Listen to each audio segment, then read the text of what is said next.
Here comes Jeffrey.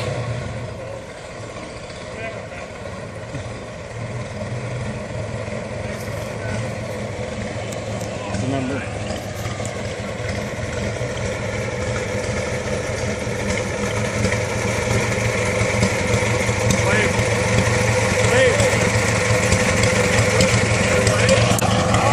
Sorry.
Whole bottom half of the engine is all cast aluminum.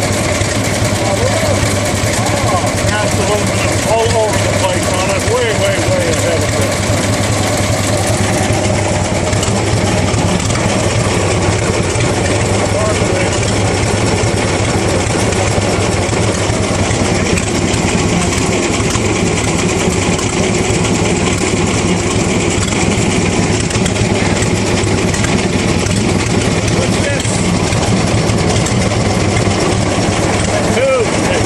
That's a secondary pump. It has gas tank and gas tank. It has no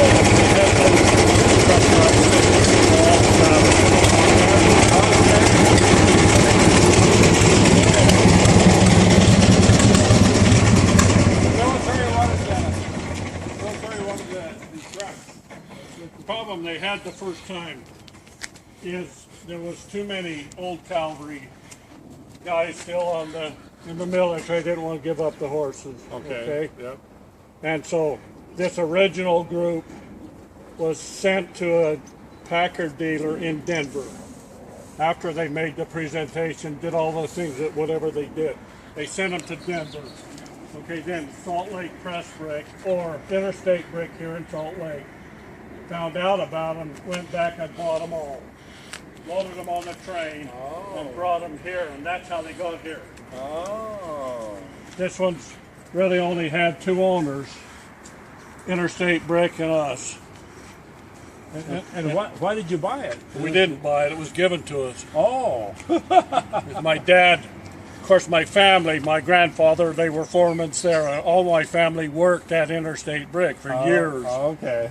One day, and it was during the war, that we had a couple of cows, and the neighbor down the street had a big corn patch that they had picked, but the corn was still there, and the dad had no way to haul it down. So he asked one of the bosses went in the office, and the president of the company happened to be there, and he says, "Willard, I got one of the old Packards at my place. If you can get it out of there, you can have it." So we got on the bicycle. My mom had a bike, a basket in it. He put a toolbox in the basket. I rode on the back, and he pumped. And it was on Evergreen, just off Evergreen Avenue, 20th East is where it was at. And I ended up, I played in the sand pile around. This house was a new house, it had been built. Truck was parked off to the side, and my dad worked on it. We put the bike in the back and drove it home. And that was had to be 1945. 45, yeah. Oh. And it was before the war was over, because my dad was on a defer, because the brickyard was making bricks for a small arms factory and some hospitals, and so he had a military deferment. Okay. Okay, now the second time callback, that he was going to have to report. Well, then it got the war ended and didn't have to go. So you used this to haul corn then the first time? Originally, it had a flatbed. Ah. Okay, and it had a trailer, a four-wheel trailer that it pulled. And on that flatbed trailer would haul 1,500 brick. The flatbed on the truck would haul 1,500 brick. It made a trip to Logan every day of its life for 30 years, from Salt Lake to Logan and back. This one? This one. It had gone, when they did the last overhaul on it, just before my dad got it, the odometer on the hub on the other side had turned over 900,000 miles. Whoa. So they'd leave 3 o'clock in the morning, get down 33rd South to State Street and out to Bountiful, and they'd start to get light. Then they'd drive to Logan, up Sardine Canyon. Okay, get there at dark. They'd unload the truck at night, and then they'd leave early in the morning and drive it empty home.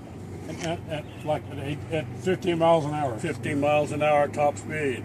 Okay, then when they got back to Salt Lake, Interstate then had overhead cranes that picked up the beds, empty beds, and set them aside. Then they loaded a full one on the truck and trailer, fueled it, checked the oil, away it went again. Oh, boy. So when you were a boy, you rode over there on a bicycle and came back with this classic truck. Yep.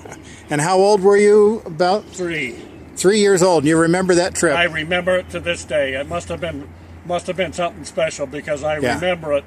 And I remember my dad was standing up he was working the shifting rod, and I didn't know what he was doing at the time, but once I fixed it, it has 3 rods that shift off the tower, and the transmission's in the back. Okay. Well, they were rusty, and so they wouldn't go in gear. And so he got I think it was 2nd gear and 3rd gear to operate, and that's why we brought it home. Oh, man. Oh, what a story. Let me grab a picture just a second.